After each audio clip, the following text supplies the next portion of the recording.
ஆத்தா மேல பாரத்தை போட்டுட்டு மலைப்பாடியை தூக்குங்க. ஊர்ல இருக்கிறவங்க மலைப்பாடி எல்லாம் போயிருச்சு, சீக்கிரம் புறப்படுங்கம்மா.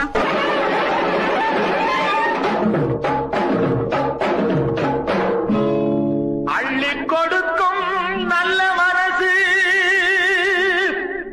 என்றும் இருக்கு உனக்கு. அம்மன் துணைதான் காத்திருக்கு, வாரி கொடுப்ப நமக்கு. மாரியம்மா விதை போட்டு வளர்த்தாலும் வெகு நாளா காத்தாலும் அழகாக வளர்ப்பது அவபாரம்தான். தினம் நீருத்தி வளர்ப்பவ கருமாரிதான்.